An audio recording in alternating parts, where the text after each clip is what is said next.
Hi folks, thanks for joining me for this week's river tutorial. If you're a returning subscriber, welcome back. If you're new to the channel, please think about clicking the subscribe button. What you see in the vise is a pink tag jig fly. So without further ado, let's get into it.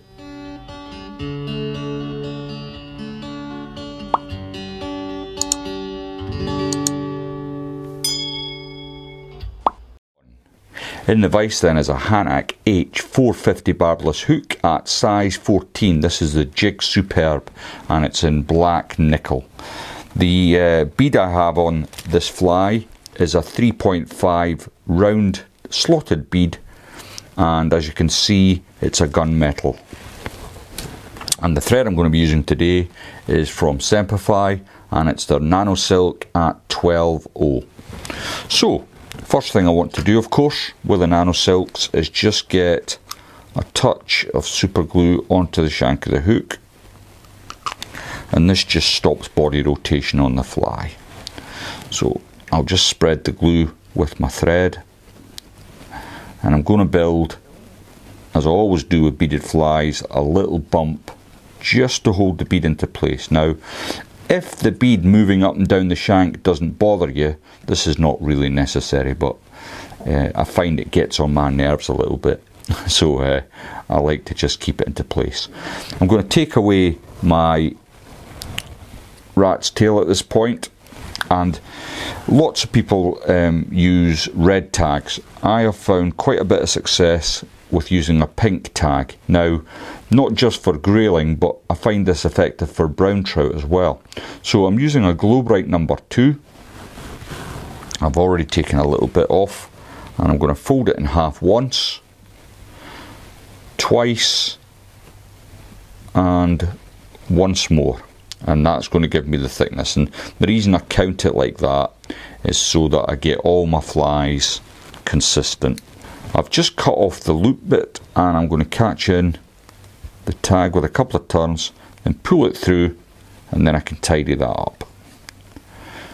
Keep your tag on the top of the shank by pulling it tight, and then bring it back all the way to where a barb would be on a hook approximately.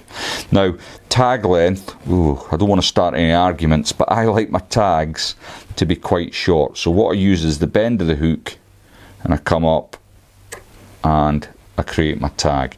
Some people like them a little longer, some people like them a little shorter, and you know, I'm not going to get into that argument now.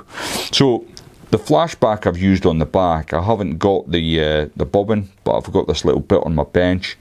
It's basically Mirage Tinsel, and I'm going to catch that on my side, but as I bring my thread over, it actually rolls the tinsel onto the top of the shank, and that's exactly where I want it. So I'll bring that over the back there. Now, the rib I'm going to be using is some soft wire in brown. It's quite a thick wire, this one actually, and the reason for that is it just shows through when I put my body dubbing on. So what I'm going to do with that is slot it into the bead. I know bugs aren't particularly popular actually, and you know, I've obviously done quite a lot of videos now, and bugs are the thing that do least well on the channel. But the reason I persist with them is because they do catch a lot of fish, and I think that it's important that, you know, fishing, although the traditions are great and dry flies, it's lovely to catch fish on dry flies. Nymphs will outfish dry flies 80% of the time, and I've no doubt about that. So that's why I persist with this. If you don't like it, well, there's plenty of dry flies on the channel as well. The body material I'm using is from Troutstalkers. It's the Boosted Natural, one of my favourite dubbins, and all I'm going to do is I've got a pack on here in my left hand. Oops, some of it's getting away from me. And I'm going to dub that onto the body. Now, I would use this fly and this weight even in quite shallow water, and the way I would fish it is with what's called a timed strike.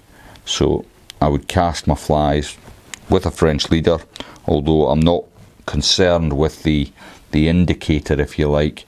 It's more to do with how long it's been in the pocket water that I'm fishing. So I would fire it in there, and I'd count to 3 in my head, and then I would just strike, and that's a timed strike way of fishing. It was shown to me by Graham Lumsden 12 years ago, and it took me a long time to actually get the hang of it. I could just not really get my timing right, and obviously a lack of confidence. You know, if you're not confident what you're doing, you're going to fail. So I've just brought my flash over the top, 2 or 3 turns in front. Then I can come in with my scissors and remove that bit of flash. Then simply bring my rib over the fly. I'm looking between 3 and 4 turns. I think I'm going to get about 3 turns on this one. But it's just bending the Mirage to come round the shank a little. And it is the large. I know this because I've only got large left. I'm desperately waiting on a large order coming from Europe of fly tie materials, and with Brexit and whatnot, it seems to be taking forever. So I have got some of the medium and the small on order, but in the meantime I'm using the large. Which is not a problem, because that's exactly what I want for this fly. But for many other flies that I'm trying to tie at the moment, I'm really struggling. Okay, so I've just set my bobbin on an unwind pattern there, and if you've seen me tying a few of the dry flies of late, you'll know that I keep a little bag of this Offcuts CDC, and I use that for my bugs. And what I've done is I've gotten some in my Pigeon magic tool here, and I'm going to insert that into a dubbing loop. Now you can create a dubbing loop for this, but it does add bulk, whereas if you use the split thread technique, and all I'm doing now is bringing my needle up behind the thread and creating a dubbing loop with the nano silk itself. If you use a dubbing loop, it creates a lot more bulk at the front of your fly, which is sometimes an effect you want, but on this occasion I don't. So I'm going to bring my magic tool up, catch in my CDC, and then I can spin up my bobbin to trap them fibres between the threads. Now that seems to me to be rather a lot, so I'm going to come in with my fingers and just thin it out slightly. Then I'll bring that round. Now each turn I'm going to slick it back with my thumb and forefinger.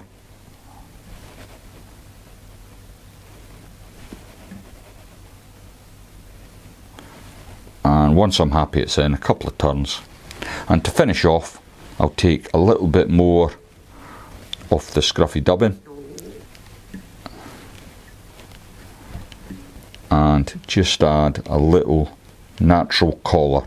Now I know a lot of guys like to add a bit of glitz to the front by, you know, Hens 17 or other similar sort of glister dubbins to finish the fly, but on this occasion I feel like I have already got enough trigger points with this fly. So I've got my pink tail, I've got my flashback, I've got the movement of the CDC that's going to trap in some air bubbles there for me, and I've got the weight. Okay, before I finish off, rather than come in afterwards, I like to add a little bit of super glue to my thread, and this just saves a job later on. Grab the whip finish tool,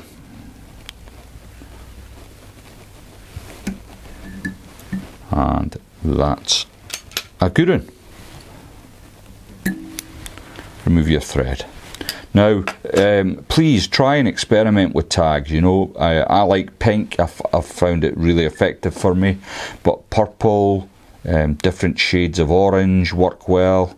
It's really up to you. That's the beauty of fly tying. You know, you decide what you want to achieve from it. Thanks very much for watching. If you haven't subscribed to the channel, please think about clicking that subscribe button. I would really appreciate your support.